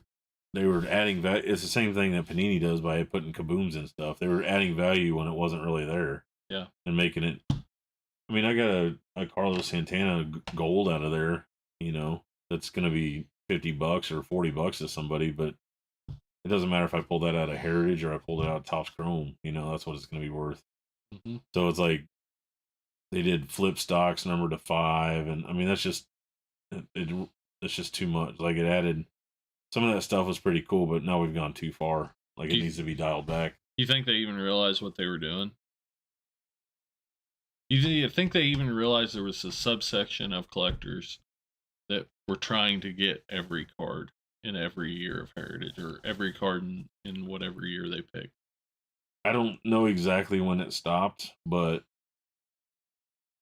a Heritage autographed jersey numbered to 25 and a Topps tribute numbered to 25 of someone, say, Christian Yelich. The Heritage would go for 3 times as much as the tribute, because nobody's trying to put master sets of tribute together. Mm-hmm. But that Yelich would go for 300 or 250, and the other one would go for 80. And I didn't stick around. I mean, I didn't pay attention enough to know when that ended exactly, but that's kind of over now. I mean, I don't know that there's 25 people still trying to do that. Mm-hmm. And to have the value, you need like 100 people trying to do that. Mm-hmm. That gets each one bid up that high. I mean, there's still enough people on there that if you stick one on there as soon as the product comes out, you may get twice what it's actually worth or whatever, or what it will go for later. But that's not happening with everyone you stick on there now. Mm-hmm. And that 101 Pujols that we pulled that card doesn't exist. You can't find a comp for it because it doesn't exist past a year or two ago, or 3 years, however long they've been doing. Like, there's only like 3 of them ever. Like, Mm-hmm. how are you gonna? And those probably aren't for sale now. Yeah. So, I don't think they knew that. I think.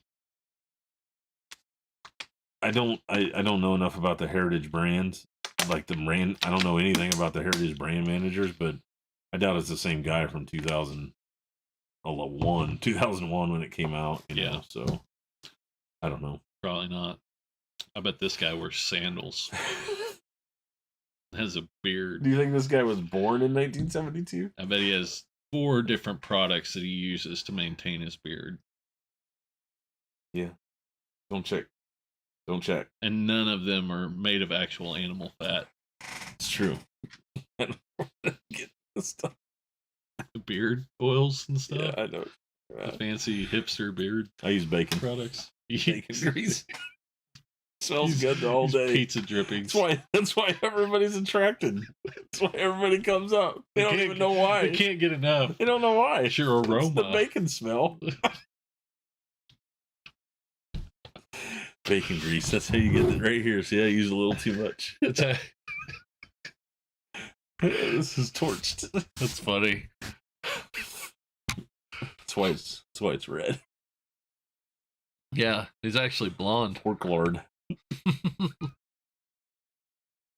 Next crash is the high-end stuff. I agree. I do agree with that.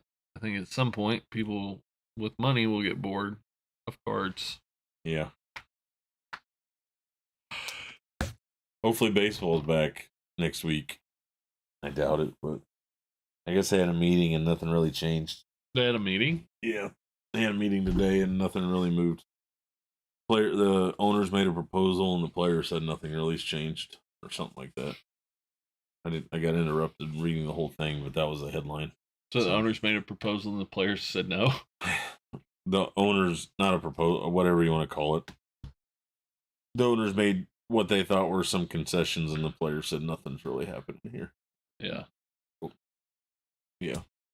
Wasn't that the whole thing starting out is like the owners were against things that they actually wanted so that they could pretend like they were making concessions? That's how it works, yeah. Yeah.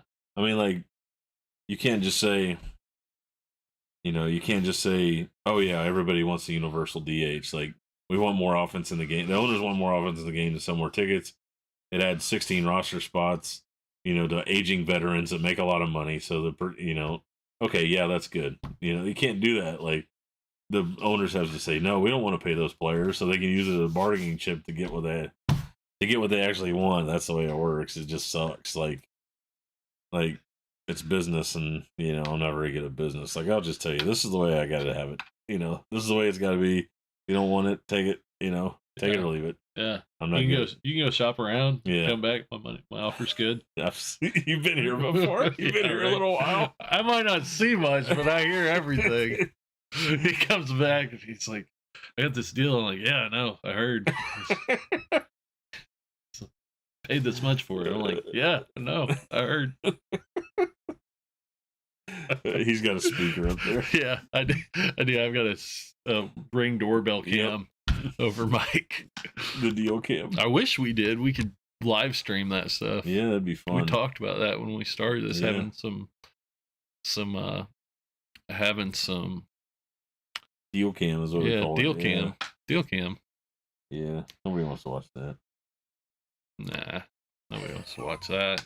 I bet that would take off. Marco Luciano. Theodore Marco Luciano. I wish his stuff was insane. Stuff's not. Am I thinking of somebody else? That's the Giants prospect. I'm thinking of Mauricio Dubon. Oh, yeah. He's not very good. No. He's played. We've seen him fail. This guy we haven't. Yeah. Isn't that the one thing? Mauricio Dubon was in 2020. Yeah. No, this guy's like first Bowman's in 18. Yeah. Yeah, I know who Marco Luciano is. Still owes me $20. Jason Dominguez is gonna have a woman manager. Throw that out there. Wondering how his. It's gonna help his swing. Yeah. She's a trainer. You know what? I can't touch this with a 20-foot pole. You know what Jason Dominguez needs is a better trainer. He's not built enough. I'm thinking about it in my head. Just gonna keep my mouth shut. There's a lot of ways I could go with this. Sell Jason Dominguez now. It would demonetize this unmonetized live stream now.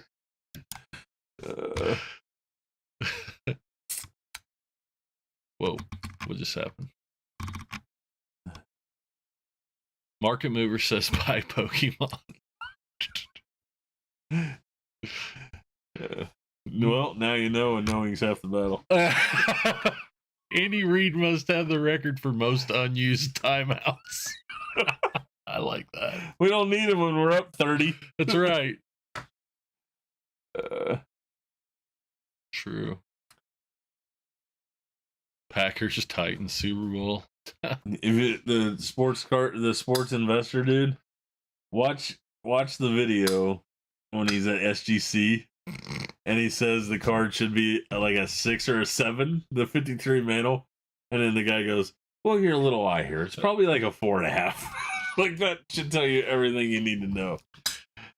Yeah. For sure. Packers Titans Super Bowl. All right, Theodore. Well, we got plenty of Ryan and Tannehill rookies. Would be happy to sell you.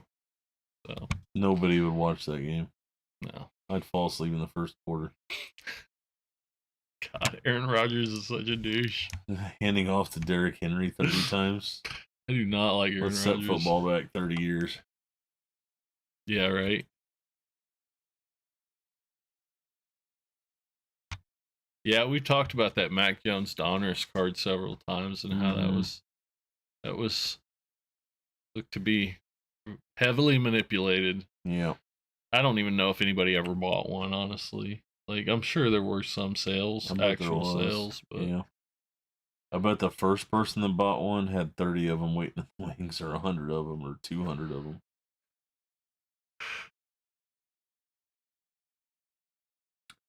I'm curious, sorry to be off topic, but I really wonder how good of a chance does Salvador Perez have to make it to the Hall of Fame. Good. Pretty good. We should look into it. Oh, here we go. All right. Podcast After Hours. Let me get my... Anybody that collects cards can leave. Yeah. If you're interested in Hall of Fame trivia, come on down. Sorry about that. The guys listening to headphones, that clap. Sounded like that when Justin Herbert hit about 8 fourth downs. This is the funnest part of the... This is what Nathan's doing when I leave at 3 a.m. What I do. I've already got one pulled up. Yeah, George Kell. Hall of Famer. Hall of Famer somehow. 10-time All-Star and a batting title. Okay. 37.7 WAR.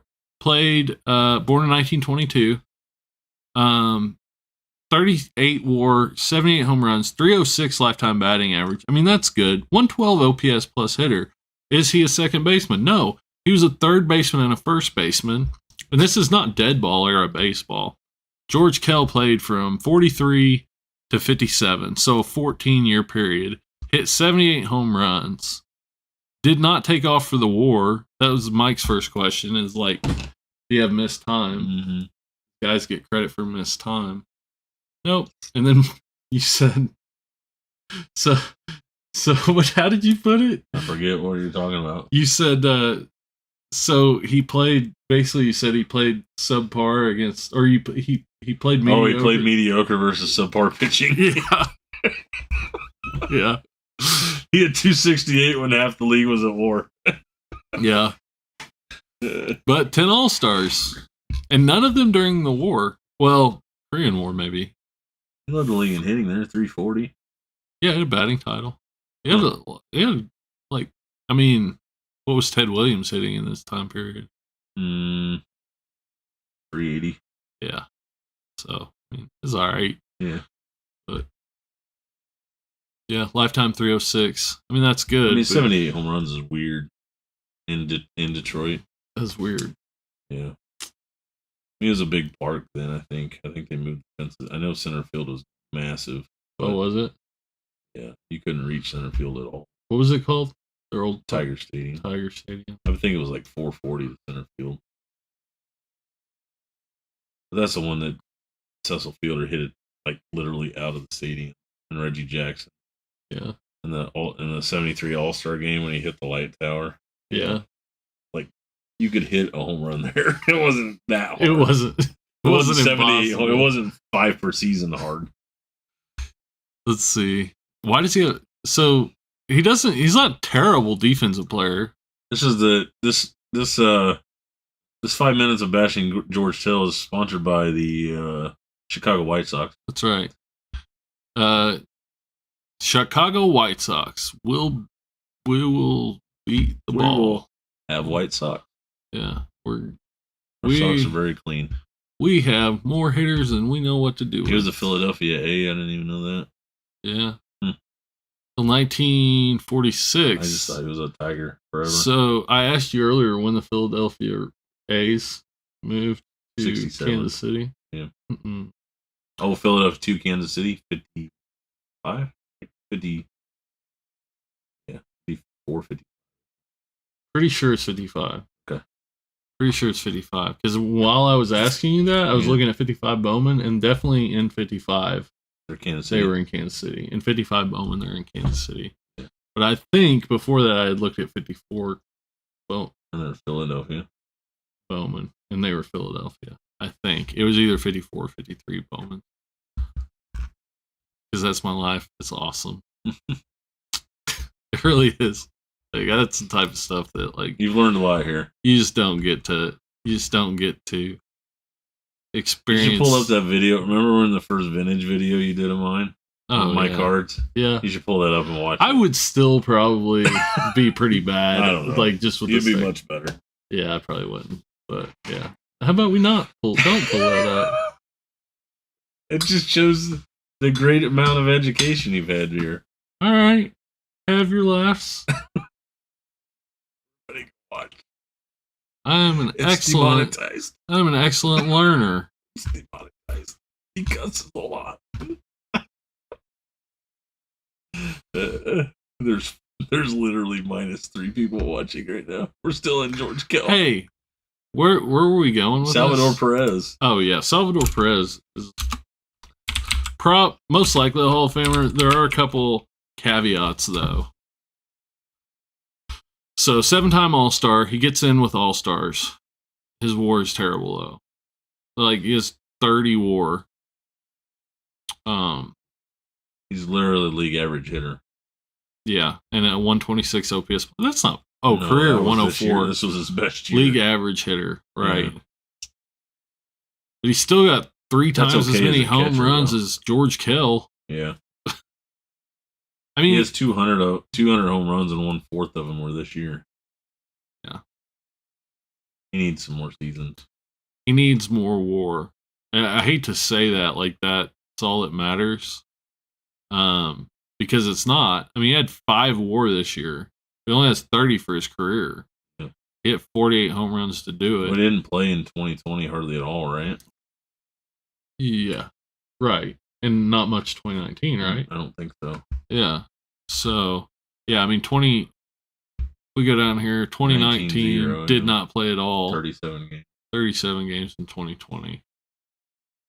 And gosh, he led the league in RBIs. Yeah, homer. Not know that. Tied for homers, I guess. Yeah. Vladito.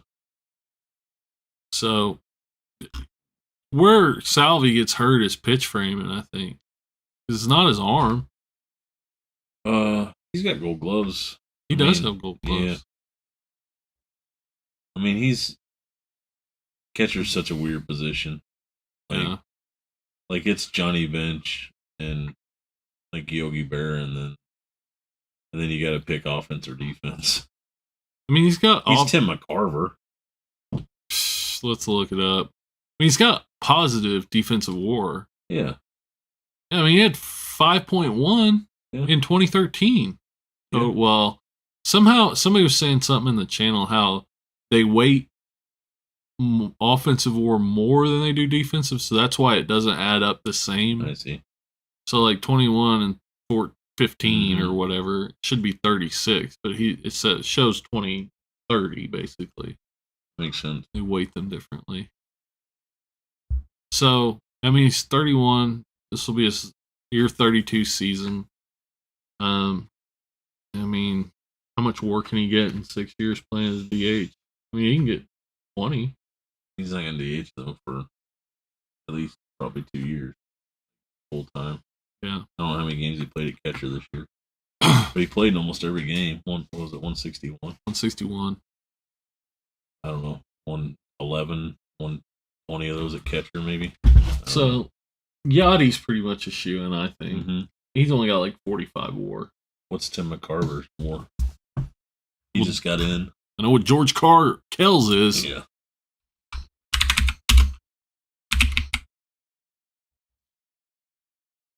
Tim McCarver got in? We're trying to decide the barrier to entry of 28.3 with 97 home runs, 102 OPS plus. Why is Tim McCarver in the Hall of Fame? He's in, right? No, he's not in. No, you're thinking of Ted Simmons. Sorry. Try Ted Simmons. He's at 50. Yeah, he's got 50. I think that's what Salvi's got to get. I mean, 8 All-Stars, a Silver Slugger. He's not a good player. 104 or 118 OPS plus. He's a better hitter. Mm-hmm. I mean, than Salvi, and that's where his more WAR comes from. Probably Salvi's gonna have more homers. How long do you play? Like twice as long. 20 years. Yeah, and he's only like 50 homers behind him. Yeah, but yeah, Salvi's on base is like 300. Salvi's got a World Series.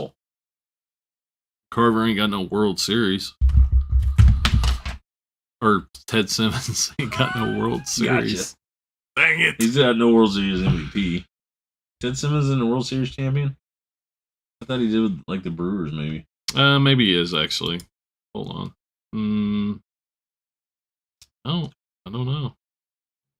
It's not showing. Usually it shows on here. Huh. Especially if you like open it up, it shows. Okay. So, I mean, I think that's what Salvi's got to do. He's got to get 20 WAR in the next 5 years to have, be a lock, to be a lock, basically. Yeah, I mean, if he gets 20 WAR, if he has 5 more seasons of 4 WAR, he's in. It'll be 35 home run season. Yeah, you get 5 more of those, he'd be at 375 homers. I mean, he's getting 1 WAR defensively on average, at least 1. Yeah. And I think his defense is, I can't say it's gotten better necessarily. I don't know that, but probably more. To answer your question, I think he's a Royals Hall of Famer for sure. for sure. Let's say that. I think he's in. I mean, he's halfway through a season. He's halfway through a career. It's hard to say. Yeah. I mean, he's averaging... If he does all that again... yeah. Then he's in. He's a lock. And that's what Tim McCarver was. I mean... Tim McCarver. I was like, Tim McCarver? What about Bob Lemon? Bob Lemon should not be a Hall of Famer. He is, though. Yeah. Ted Kluszewski. I'm good at Ted Kluszewski. Kluszewski's not? No. Kluszewski? Kluszewski. He's only a 4-time All-Star. Well, that's why he's not. Well, yeah. His cards go for as if he were. Yeah, something's weird. 279 home runs. His cards sell like he's a Hall of Famer. Mm-hmm. Like he's a star. I don't know that his 60 stuff is. I guess he's just got 60 and 61. I mean, his 50 stuff books every year. Books, I think, led the league in hits one year. Had a lot of hits. Homers and RBI. No missed time. 1,000 OPS 1 year. Yeah, had some good years. Yeah, had some good years. Finished second in MVP in 54. I don't know. I mean, 47 to 61, so 15 years. Racked up 31 and a half WAR in 15 years. How is that? Like, I guess he had some good seasons, just like a lot of people. He had a half a dozen good seasons, and everything else was pretty. Well, still Murphy's WAR. You don't know what Ryan Howard's WAR is? Yeah, like 15. Baloney. You wouldn't think so. Got 2 MVPs in it. MVP, Rookie of the Year, 3-time All-Star, Home Run Derby champion, World Series, Silver Slugger, NLCS MVP, ML Player of the Year. 14.7 WAR. 382 home runs. 14.7 WAR. Well, it's like 40 offense. Yeah. And like minus 25 defense. It's there it is. Look, yeah. minus 17. Yeah, minus 17 defense. He would be a 40 WAR player if he was a DH. Yeah. Yeah. So dumb. And almost all of it came from 2006 to 2011, 2005 to 2011, 6 years. Well, the weirdest part of that whole thing is that if you look down there in the bottom right, we're kind of blocking. Yeah, he made $180 million. Holy crap! That's $1 million. That's $10 million per WAR. Yeah, that's insane. And that's not the last one contract. He just retired. He just quit. He was just done. I think it was 5 years for 25 or something, or 6 years for 20, whatever. Which is where Justin Upton is at right now, basically. Yeah. He signed a big contract with the Los Angeles. Yeah. He signed a second one. He opted out and signed a second one. Yeah. Justin Upton. I'm so mad at Justin Upton. He was going to be so good. You've been so mad at Justin Upton since 2006. Yeah. You know what I read today? I was on there trying to find out about. Nobody else is ever going to care about this whatsoever, but I'm going to say it anyways. Travis Schneider retired today officially. Travis Schneider. Enhance. It's over. What is my over? first huge investment in sports cards was a 2006 Bowman Chrome Draft orange refractor Travis Schneider, because I thought he was going to be the next person. Drafted number 6 overall by the Blue Jays in 2006. I paid $325 the month I moved into my house, and I didn't have $325. And I bailed out when it was $250. But I thought that card was going to be $5,000. Yeah. And he hasn't played since 2015, so I don't know why it came out today, 7 years later, but he officially retired. MLBTradeRumors.com. Did he even make the big? Yeah. He did? Yeah. 7 years, I think. Played for 7 years? Yeah. Blue Jays, Pirates. I think he even had... The Royals signed him at one time, but I don't think they ever played him. I think he signed on a minor league deal with the Royals. Was he ever any good at all? Yeah. Look him up. We look have stats right here. I'm just asking. He's probably got more WAR than Ryan Howard. Probably. That's not saying much. It's SNI. Like Duke. Yeah.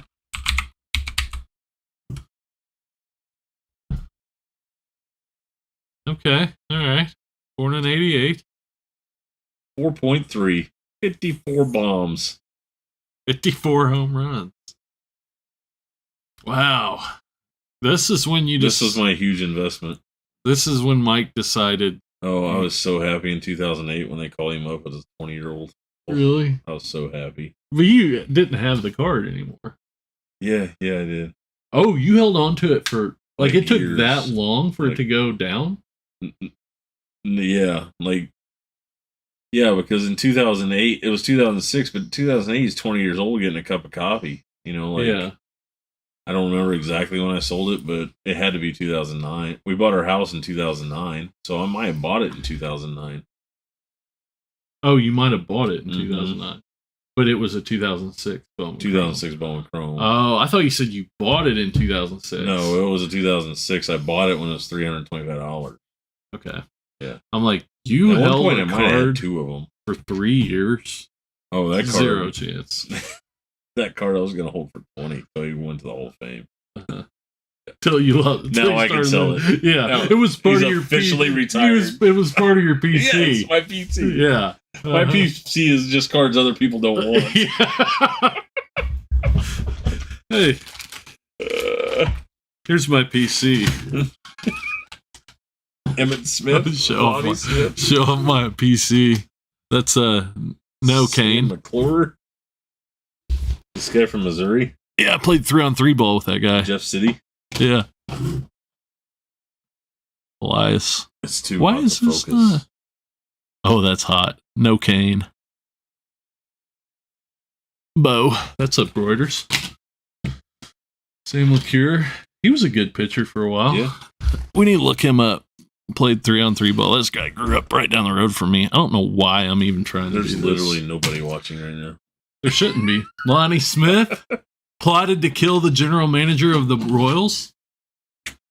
Yeah. Also he was high on cocaine. Also right? was a huge cokehead. Yeah. Yeah. You need to put these together more. That's a plaque. That's a plaque.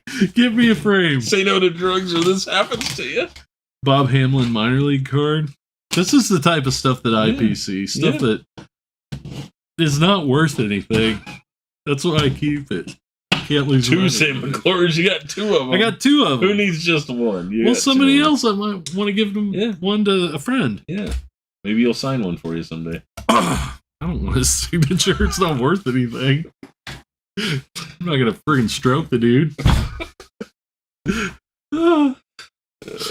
You signed my card? Anyways. About Salvador Perez. I'm sorry we took it there. Yeah, right? Let's go see what the last comment is, and then we can go. Okay. Like 20 of the last 25 are Theodore. He's the only guy left. Which include Freeman is a stud. He's not in You're Killing Me. And Dale Murphy back-to-back MVPs. You the man, Theodore. Kevin Mitchell. He has a large... Connor has a large J.R. Smith collection. I like J.R. Smith. Who's J.R. Smith? He's the guy that always played with LeBron. Oh, okay. The guy that thought they were ahead by 1, so he just ran the clock out when they were down. Or tied, I mean. Remember that guy? I was thinking of J.R. Richard. Oh, yeah. I like J.R. Richard. That guy, there's something good about that guy. Crazy. Jeff Kent should get in. I'm going to tell you why that's not the case, Theodore. He might. I don't know. Maybe he should. I bet it's like 60. Yeah. 55. Yeah, he probably should. Oh, 5 All-Stars. He's got an MVP, 4 Silver Slugger. You should check out, I don't know how you do it, the year that Jeff Kent won MVP compared to Barry Bonds numbers.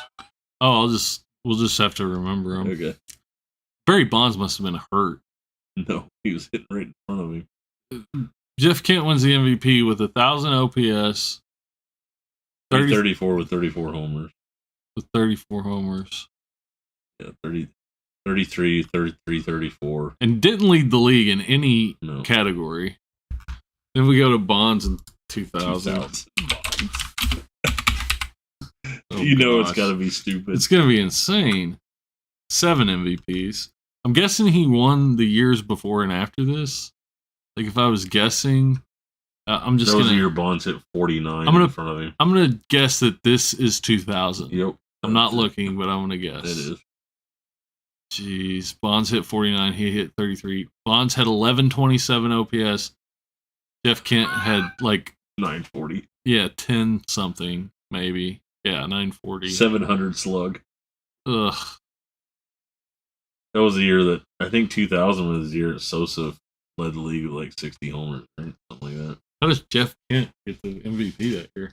Who do you have to hit to get that? Jeff Kent was never the best player. I'm not saying he doesn't like.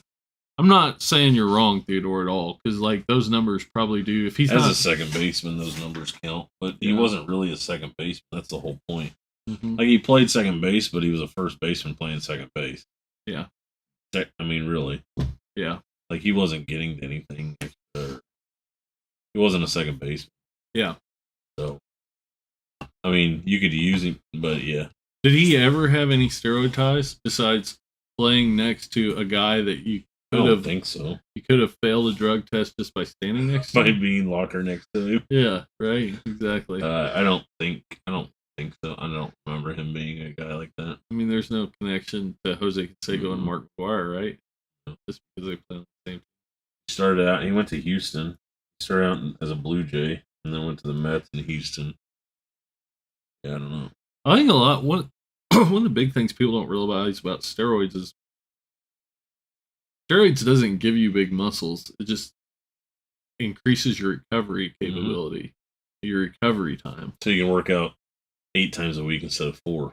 Yeah, or you can play till you're 40 instead of 34. Or you can play at 95% all the time instead of coming home after a road trip and playing at 75% for that game. Like Bonds had 160 games of 95% Barry Bonds. Yeah. Or 110%, however you want to look at it. Yeah. I think that's what more of it is. Yeah. Yeah. So I think there's a lot of people that people wouldn't think were on steroids that played till they were 45 years old and were probably on steroids. Never cashed their $1 million check. Yeah. Yeah. Yeah. Yeah, you don't play till you're 40. Omar Vizquel probably wasn't on steroids. He might have been. I mean, you don't necessarily get big muscles from being on steroids. Yeah. So, but I mean, it does definitely help. Or you're help. Jason Dominguez. Jason Dominguez is 16. How dare you talk about a 16-year-old like that? Allegedly. That would be a felony if somebody was providing him with narcotics. God forbid it's his manager. A class 1. His former trainer / manager. Again, there's nothing that comes into my head that I can vocalize and feel right about. Demonetized.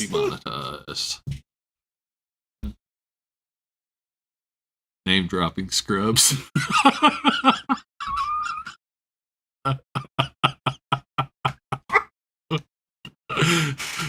Travis Snyder officially retired today, and I got it in a podcast. The 2008 Mike Leatherman is fully fulfilled. Darryl Strawberry, Dave Justice, Gary Sheffield. You want to take that one? Like, what about them? Like, I think he's saying those are people that should be investigated for Hall of Fame statistics. Oh, Sheffield would be in if he wasn't steroids. Yeah. Yeah, if it wasn't. Bartolo Colon got busted for steroids like 3 times. It doesn't make you. It makes you bigger, but not that way. Strawberry, he's a good hitter. What can I say? He had enough All-Stars. He only played like 12 seasons, right? Yeah. I mean, if he'd have played, I bet you 83 to 99, he played 16 years. But he only really played like 12 seasons. He played 80. Look at all those games. 8 seasons. 30-game seasons. Like, how do you even do, like, you almost got to be trying to do that, right? Was he injured that much? Yeah, it's called nose candy. He was using the wrong drug. He stored more cocaine than the entire state of Missouri in the 90s. Barry learned a lot. Barry learned a lot from Darryl Strawberry. Fun fact, Darryl Strawberry now travels and talks at churches. I remember when Jeff Kent said he got hurt, and it was something about, he said he, washing his car, was it? Or, golly. He said he had a dream about spiders and fell down the stairs or something. Yeah, but he was really on an ATV that would have voided his contract or something like that. We might have to look that up. Something about he had a dream and he broke his toe. Like, I don't remember. Yeah. It might be by washing his car, but I don't remember who it was.